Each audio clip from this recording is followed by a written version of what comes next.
ओम श्री शंकराचार्य नवावतारं विश्वेश्वरं विश्वगुरुं प्रणम्य वेदांत शास्त्र श्रवणालसानां बोधाय कुर्वे कमपि प्रबन्धं शंकरं शंकराचार्यं केशवं बादरायणं सूत्रभाष्यकृतौ वन्दे भगवन्तौ पुनः पुनः ईश्वरो गुरुरात्मेति मूर्तिभेदविभागिने व्योमवद्व्याप्तदेहाय दक्षिणामूर्तये नमः। ओम शांति शांति शांति। त्वम पद में अनेक भ्रांतियां हैं, इसके कारण विविध मत हैं। विविध मतवादी आत्मा के लिए अन्य अन्य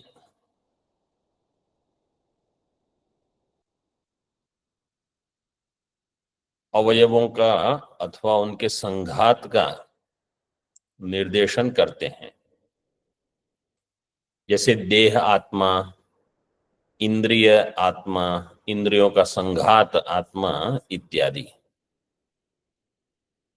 अनैकांतिकत्वात् का अर्थ क्या है?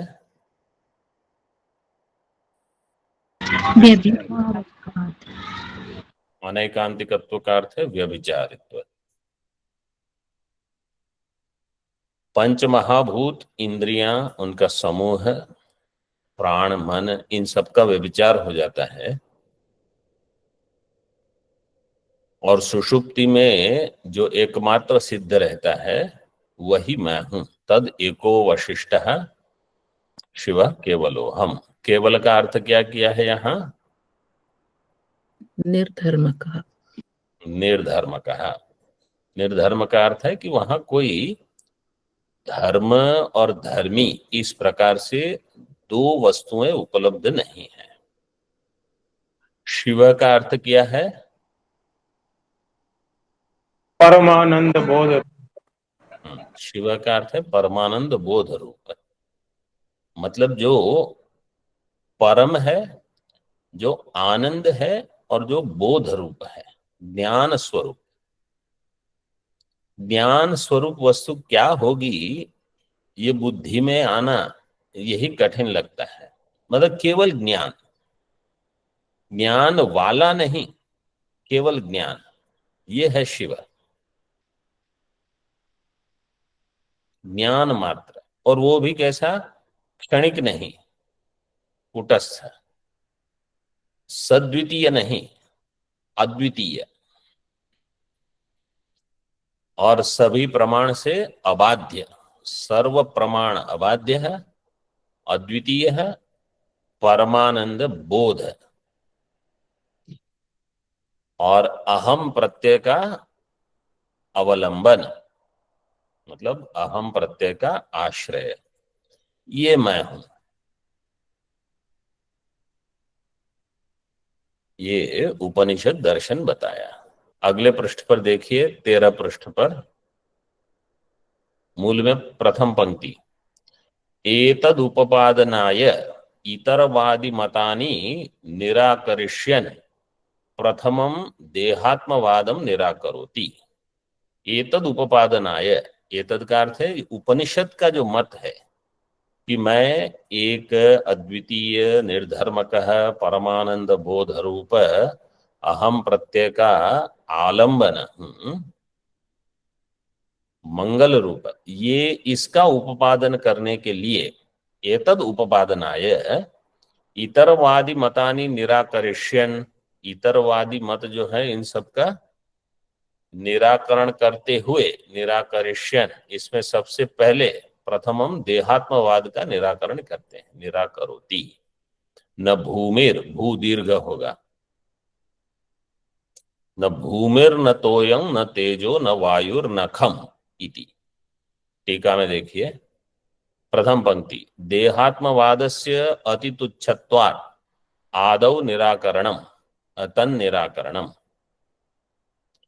देहात्मवाद अति तुच्छ है, इसलिए सबसे पहले इसका निराकरण करते हैं।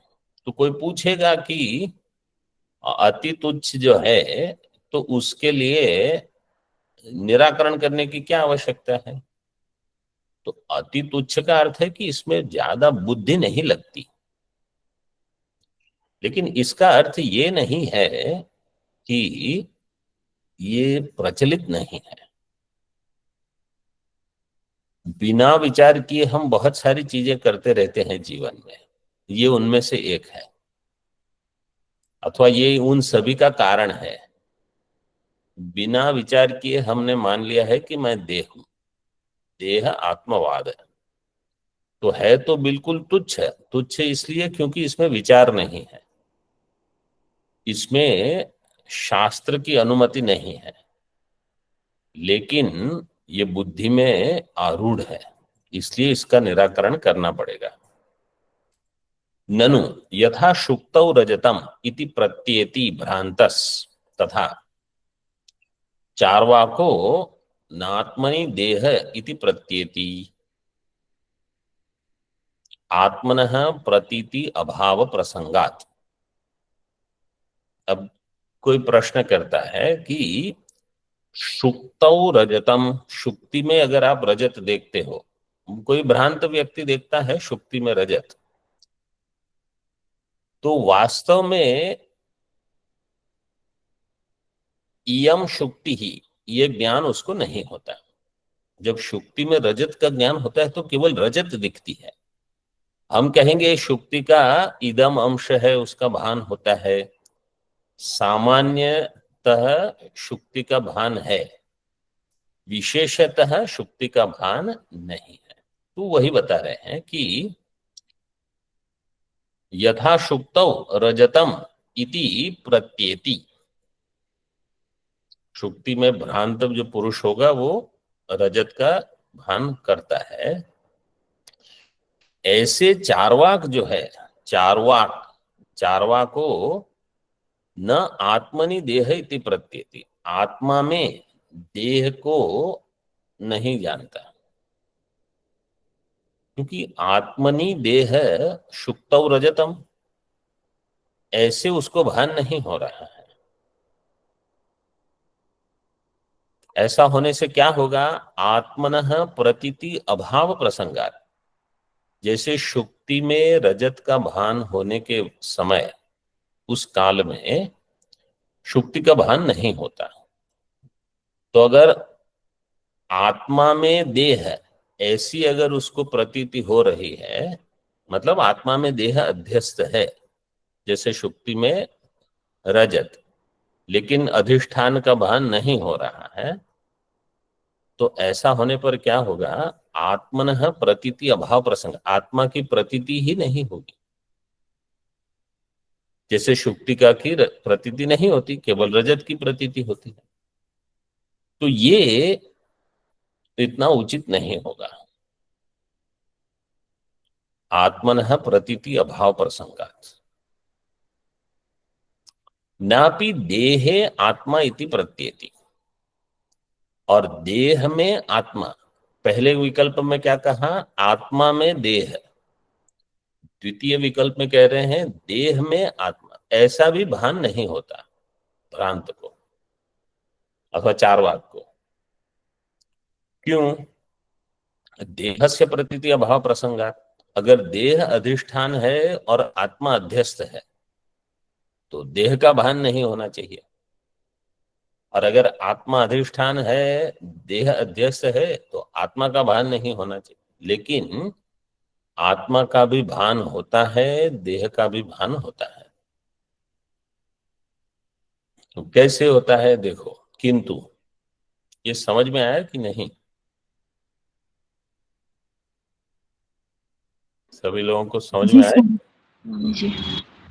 किंतु देहात्मनोर मिथो यो भेदस तत्र अभेद इति प्रत्येति, देह और आत्मा का परस्पर जो भेद है, देहात्मनोर मिथो यो भेद है, परस्पर जो भेद है, तत्र अभेद इति प्रत्येति, इस प्रकार से वो उसको जानता है। जहां भेद है वहां उसको अभेद भान हो रहा है आत्मा और देह के बीच में।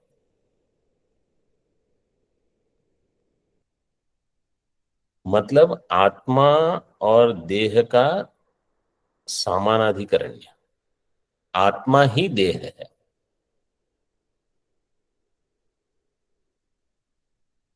ऐसे देह आत्मा, उसी को देहात्मवाद कहते हैं। यो भेद है तत्र अभेद इति प्रत्येति, जहां भेद है वहां वो अभेद दर्शन करते हैं देह और आत्मा के बीच में।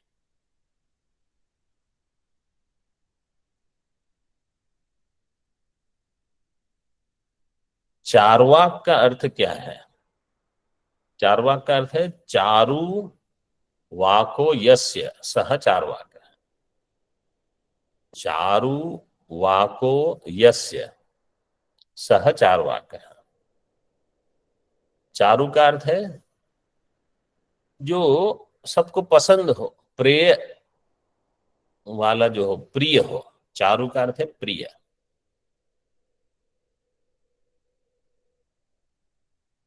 अथवा जो लोक में सम्मत हो, मतलब सभी लोग मान के जो चलते हो। कि किसी को अपना देह प्रिय न हो, कोई कहेगा कि मेरा देह बहुत पुराना हो गया है, मुझे अपना देह प्रिय नहीं है। वो तो ठीक है, प्रिय भले न हो, लेकिन लोक सम्मत यही है कि सभी मान के चलते हैं कि मैं ही देह हूं। तो चारु का अर्थ है प्रिय अथवा लोक सम्मत। वाक का अर्थ है वाक्यम। यस्य सह चार्वाकः।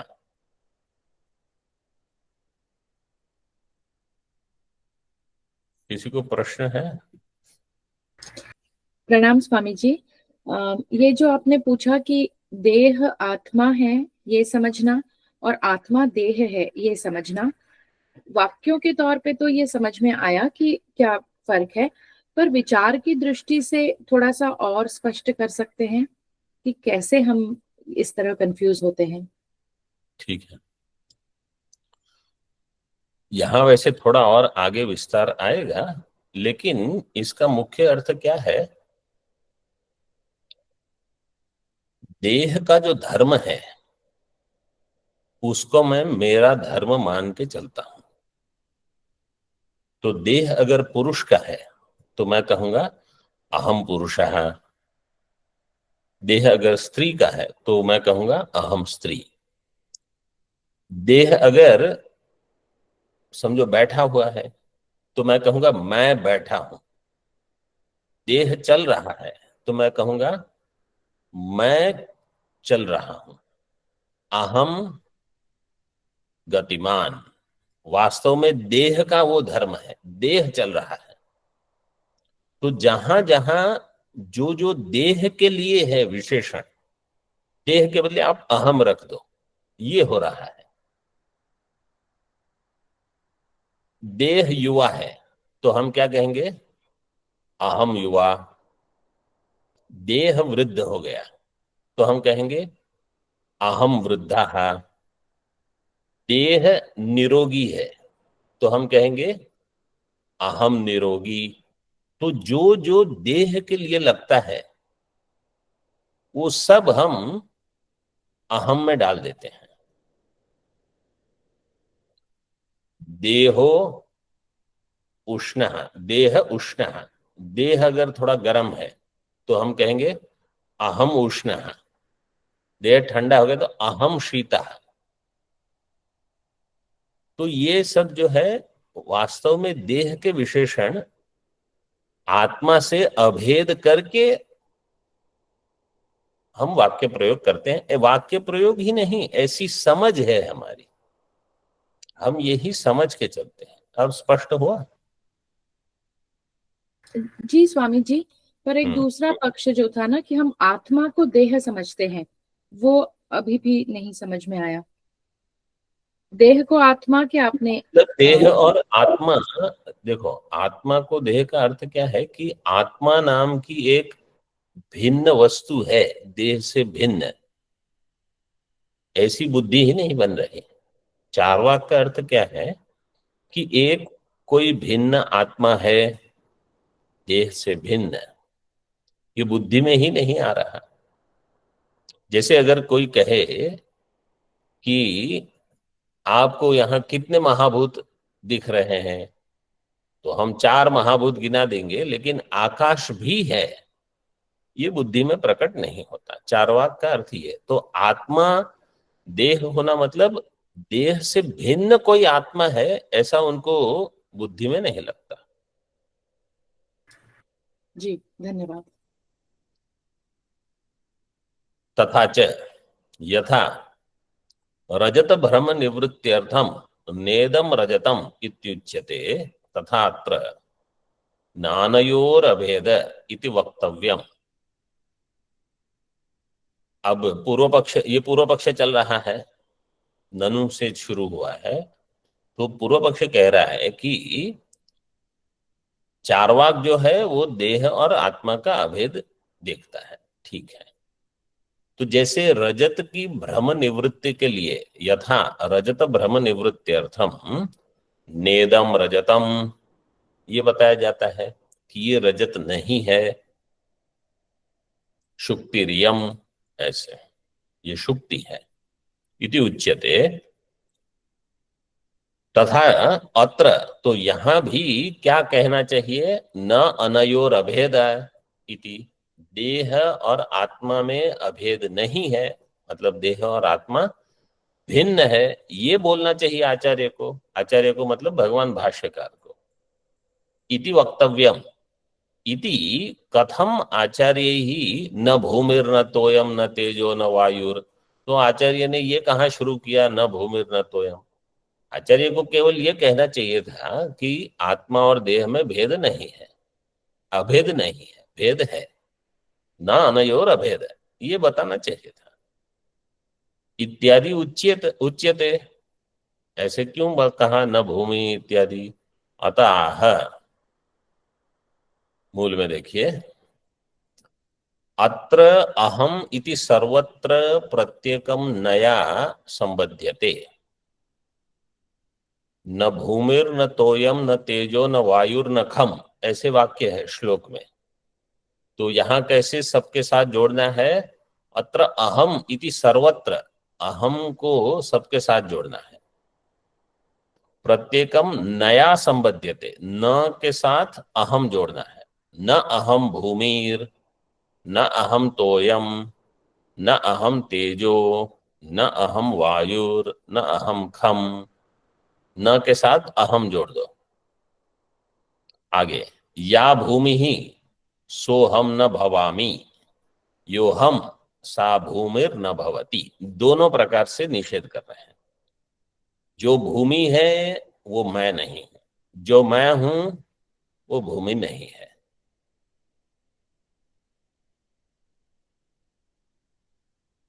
कोई जब पूछता है, स्वामी जी आपका स्वास्थ्य कैसा है,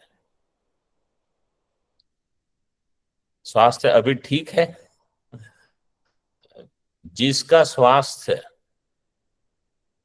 पहले ठीक नहीं था वो मैं नहीं था, जिसका स्वास्थ्य अभी ठीक है वो मैं नहीं, जिसका स्वास्थ्य बाद में ठीक हो जाएगा वो भी मैं नहीं। और मेरा जहां तक सवाल है, स्वास्थ्य कभी ठीक अथवा नहीं ठीक, ये दोनों मुझ में नहीं घटते। जो भूमि है वो मैं नहीं, जो मैं हूं वो भूमि नहीं। तो भूमि को अलग कर दिया। या भूमि ही सो अहम न भवामी। अब देखो, भूमि ही स्त्रीलिंग है कि पुल्लिंग है,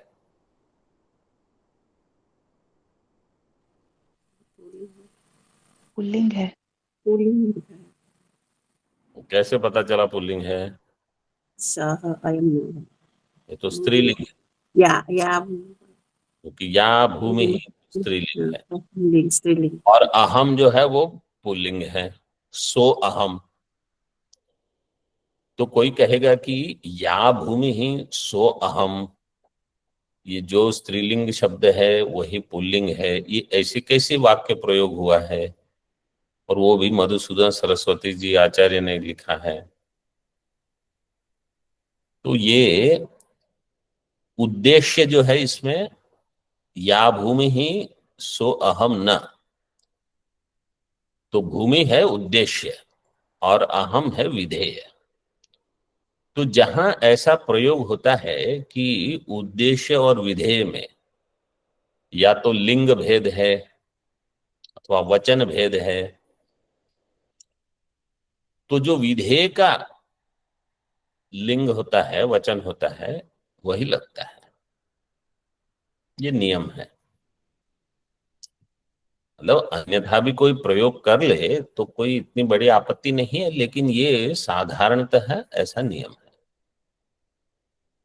या भूमि ही सो अहम, तो वहां सो दे दिया, क्योंकि अहम विधेय है, तो सो अहम न। और यो अहम, और जो मैं हूं, सा भूमिर न भवति, वो भूमि नहीं है।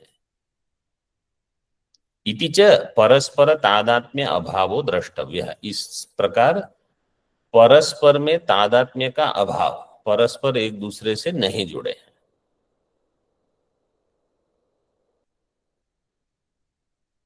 टीका में देखो, अयम भावः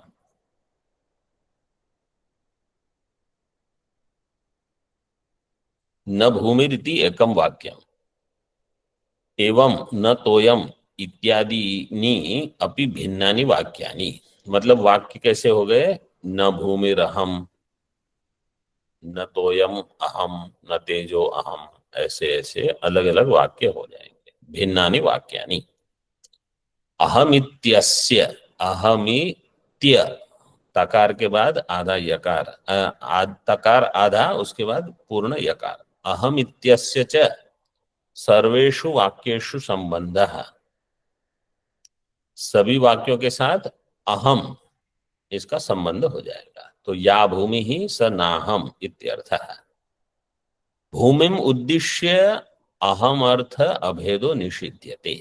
भूमि को उद्देश्य बना करके, उद्देश्य और विधेय, उद्देश्य विधेय जो हम कहते हैं, तो भूमिम उद्देश्य, भूमि को उद्देश्य बनाकर अहम अर्थ के साथ जो अभेद है उसका निषेध करते हैं। पहले क्या कहा? देह के साथ, देह के साथ आत्मा का अभेद था। अब देह के बदले 5 महाभूत गिना देंगे, भूमि तोयम जल। तो अभी 5 महाभूत और देह है। तो देह का पहले केवल एक ही बताया, देह और आत्मा, इसको आत्मा रखो। आत्मा का देह से अभेद था। तो ऐसा नहीं कहा कि ना हम देहा, देह को 5 कर दिए, भूमि तोय इत्यादि, और सबके साथ ना हम भूमि ही, ना हम तोयम, ना हम तेजा। तो कोई नहीं तो प्रश्न होगा कि चारवाक एक एक महाभूत को थोड़ी आत्मा मानते हैं, वो तो देह को आत्मा मानते हैं। तो आप निषेध किसके साथ कर रहे हैं? देह के साथ तो आपने निषेध किया नहीं। आप तो कह रहे हो मैं पृथ्वी नहीं हूं, भूमि नहीं हूं, तोय नहीं हूं इत्यादि। तो आपने कहा मैं देह नहीं। तो देह को ही पंच महाभूतात्मक मानकर एक एक का निषेध करने से समस्त देह को जो संघात रूप है उसका भी निषेध हो जाएगा। ऐसे मतलब ये बुद्धि में बार बार लाना पड़ता है कि मैं ये नहीं। ये कोई कठिन यहाँ विचार नहीं है, लेकिन जब तक ये विचार न हो कि मैं पंचभूतात्मक नहीं हूं, तब तक हम अगली कक्षा में ही प्रवेश नहीं कर पाते। तो ये देह जो है वो पंच महाभूत के विकार रूप में है, वो आत्मा नहीं है।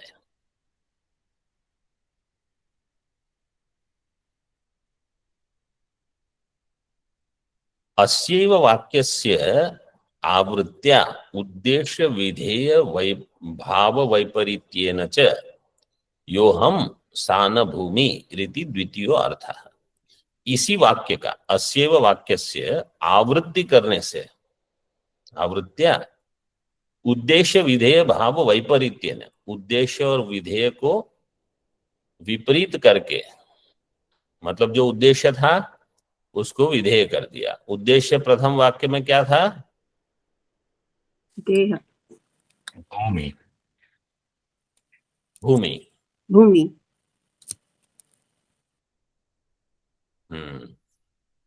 भूमि, भूमि था उद्देश्य और अहम था विधेय। और उसको उल्टा करके अहम को उद्देश्य बना के भूमि को विधेय करके सान भूमि द्वितीयो अर्थ है। अत्र अहम अर्थम उद्देश्य भूमि अभेदो निषिध्यते। अहम अर्थ को उद्देश्य बना के भूमि का अभेद, उसका निषेध करते हैं। तथा च नानयोर अभेद इति फलितम भवति। अनयोः अभेद न, दोनों एक नहीं है। मैं जल नहीं हूं, पृथ्वी नहीं हूं, इस प्रकार से निषेध करो, अथवा मैं पंचभूतात्मक नहीं हूं। जो पंचभूतात्मक है वो देह है, मैं नहीं। तथा च न अनयोर अभेद इति फलितम भवति। न तोयम इत्यादि वाक्येषु अपि एवं एवं व्याख्येयम्। अब वो कहते हैं कि अभी आगे जो है न तोयम, ऐसे ही इसकी व्याख्या करनी है, इसके लिए कोई अलग हम यहाँ परिश्रम नहीं करेंगे। मूल में देखिए,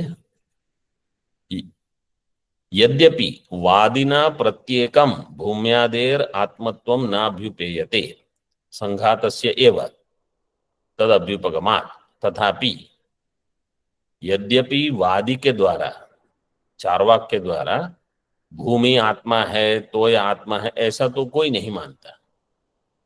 न अभ्युपेयते, न स्वीक्रियते, तो किसको आत्मा मानते? संघात को ही। संघातस्यैव तद अभ्युपगमात्, तथापि तन्मते अवयवी अनंगीकारात्, लेकिन उनके मत में एक अवयवी है, बाकी उसके अवयव है, इस प्रकार से वो स्वीकार नहीं करते। अवयवी अनंगीकारात्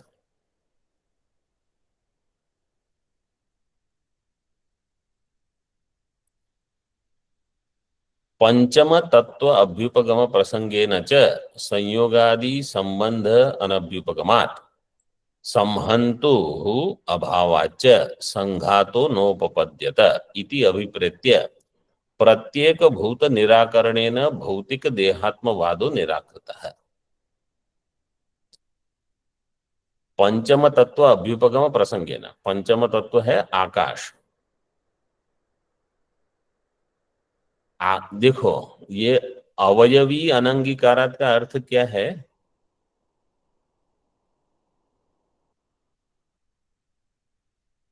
अवयवी जो होगा उसके अवयव होंगे। जैसे ये हस्त है, तो ये जो है ये है अवयव उसके एक एक। अवयव से भिन्न एक अवयवी है। यह जो अवयवी है उसकी सत्ता आपने स्वीकार की है, तो एक अवयव नहीं भी हो तो भी अवयवी रहेगा।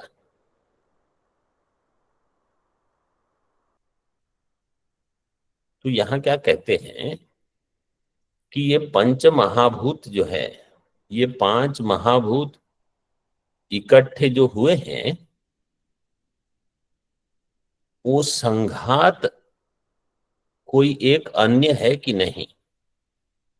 कठोपनिषद में जो नचिकेता का प्रश्न था वो यही प्रश्न था।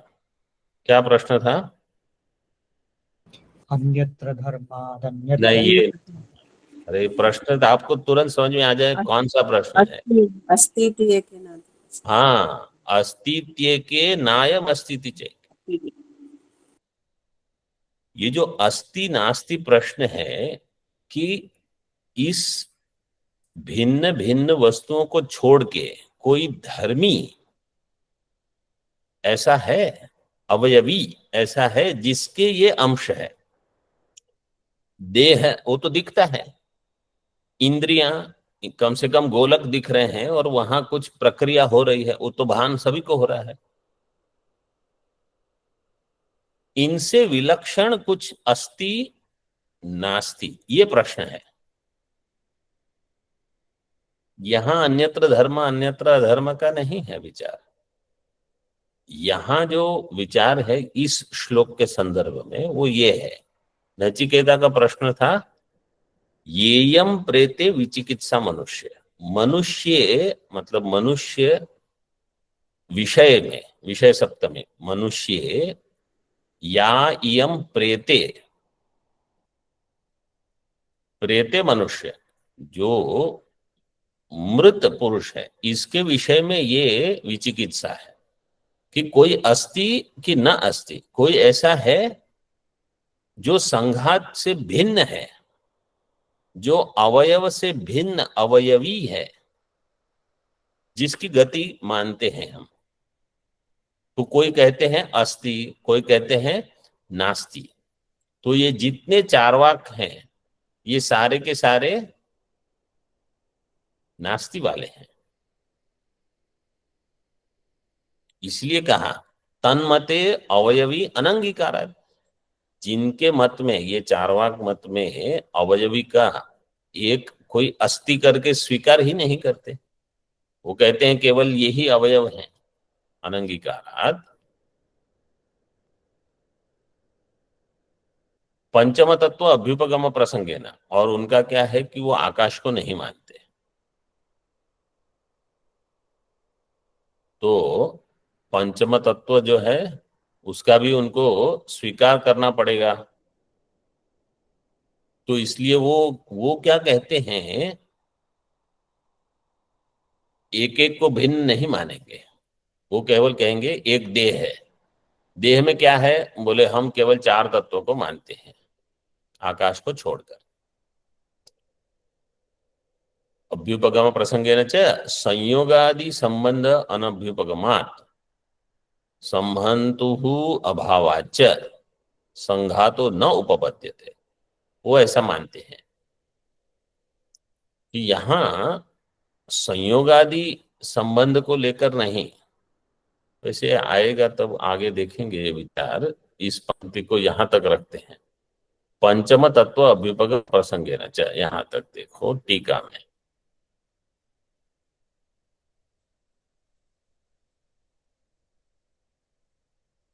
देह आकारेण परिणतः पृथिव्यादि भूत चतुष्टय संघात एव आत्मा इति चार्वाक सिद्धांत। देह आकारेण परिणतः पृथिव्यादि भूत चतुष्टय संघात, देह आकार से जो परिणत है पृथिव्यादि भूत चतुष्टय संघात, चार भूत का संघात, यही आत्मा है। इति चार्वाक सिद्धांत, यही चार्वाक का सिद्धांत।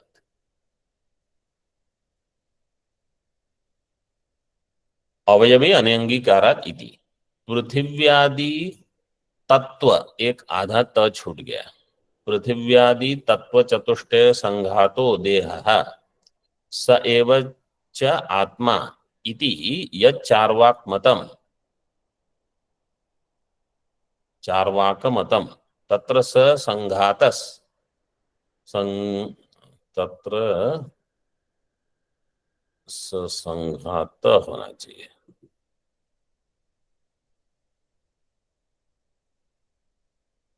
संघात, तकार छूट गया वहां। यच्चार्वाक मतम तत्र स संघातस। देखो एक पंक्ति में तीन त्रुटियां हैं। संघातस तेषां चतुर्णाम तत्वानाम, फिर से आधा त छूट गया, तत्वानाम। संयुक्तानाम असंयुक्तानाम वा, फिर से मैं वाक्य पढ़ता हूं, देख लीजिए। पृथिव्यादि तत्व चतुष्टय संघात, पृथिव्यादि तत्व महाभूत जो है इनका चार का चतुष्टय संघात है।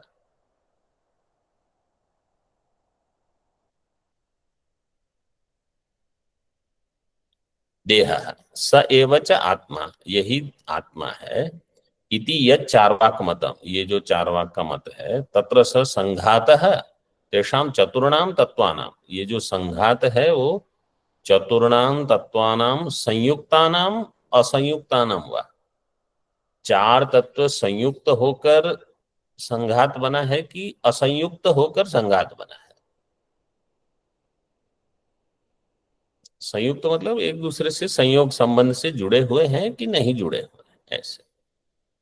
तो प्रथम विकल्प लेते हैं संयुक्तानाम, उसमें भी दो विकल्प करते हैं। आद्य अपि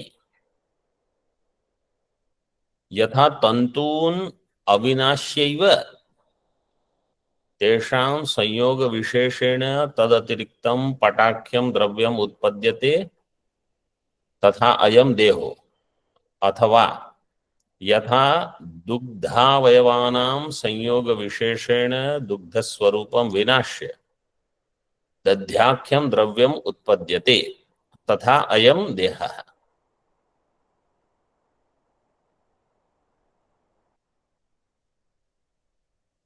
तंतून अविनाश्यैव, तंतु का विनाश नहीं होते हुए,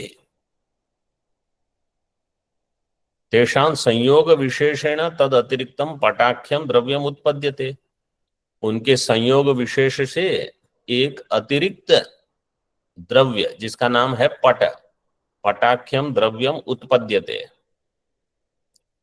तथा अयम देहो, इस प्रकार से है।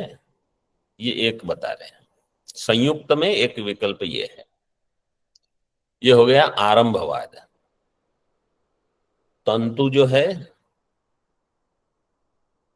उनका नाश नहीं हुआ और तंतु से विलक्षण उनके संयोग के कारण एक भिन्न द्रव्य की उत्पत्ति हो गई, उसका नाम है पट। तेषां संयोग विशेषण तद अतिरिक्तम पटाख्यम द्रव्यम उत्पत्ति, पट नाम का एक द्रव्य उत्पन्न हो गया। इसी प्रकार ये देह है। जैसे महाभूत चार इकट्ठे हुए, महाभूत का नाश नहीं होते हुए एक अन्य द्रव्य उत्पन्न हो गया, उसका नाम क्या हो गया? देह। ये एक बताया।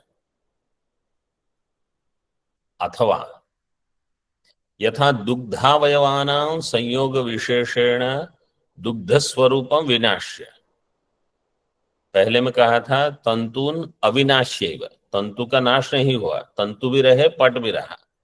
अब दुग्ध में क्या है? दुग्ध के स्वरूप का नाश हो गया, दुग्ध स्वरूपम विनाश्य दधि आख्यम द्रव्यम उत्पद्यते, एक अन्य द्रव्य उत्पन्न हो गया जिसका नाम है देह। यह है परिणामवाद। आरंभवाद है कणभक्षपक्षः, संघातवादस्तु भदन्तपक्षः, सांख्यादिपक्षः परिणामवादः, वेदांतवादस्तु विवर्तपक्षः।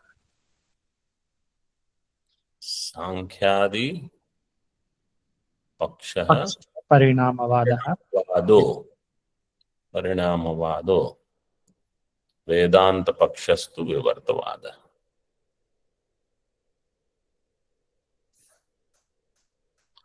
तो यहां ये दो आरंभवाद परिणामवाद, ये दो विकल्प किए। संयोग अन्य द्रव्य की उत्पत्ति होती है अथवा एक ही द्रव्य परिणामित हो जाता है।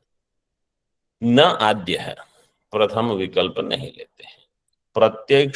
प्रत्यक्षैक प्रमाणवादिनश्च चार्वाकस्य मते तद असंभवात्, ये चार्वाक मत जो है, देखो यहाँ चार्वाक मत के बारे में कुछ कुछ चीजें बता दी। एक क्या है? एक लोक सम्मत मत है। लोक में इसी को मानकर व्यवहार होता है, देह को मानकर ही व्यवहार होगा। कोई पूछेगा आप कहाँ हो, तो जहां देह है वहां मैं हूं। आप कहाँ गए थे, और जहां देह गया था वहां मैं गया था। तो अगर आप उत्तर दोगे कि नहीं नहीं मैं तो वहां था, क्यों, क्योंकि मन मेरा वहां था, ये उत्तर नहीं चलता। तो लौकिक मत यही है।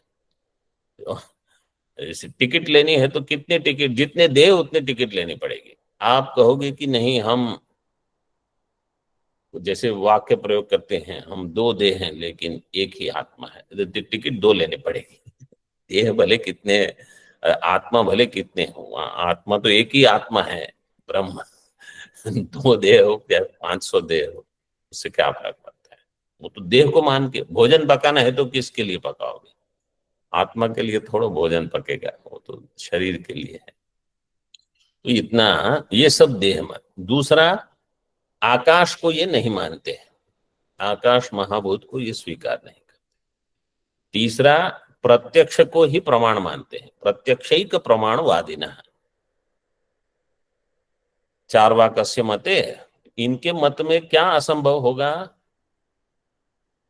क्योंकि कोई पूछेगा कि आपको तंतु भी दिख रहे हैं और पट भी दिख रहा है कि केवल एक ही दिख रहा है, तो वो कहेंगे प्रत्यक्ष तो एक ही चीज है, दो कहाँ है। तो वो नहीं मानेंगे कि भूमि, तोय, तेज, वायु, ये जो चार हैं, ये मिलके एक अलग देह भी बन गया और ये भी अलग रह गए। ये समझ में आया। जैसे पट और तंतु ये दो अलग नहीं है, वैसे महाभूत और देह ये दो अलग नहीं है। इसलिए महाभूत के निषेध से देह का निषेध हो जाएगा। ये युक्ति समझ में आ गई। स्वामी जी।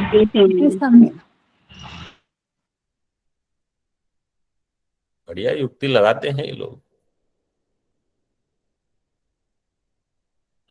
ये हो गया चार्वाकस्य मते तद असंभवात्। नहीं, उसी का थोड़ा विवरण करते हैं। नहीं तन्मते तंतु अतिरिक्तम पटाख्यम द्रव्यम स्वीकर्तुम शक्यते।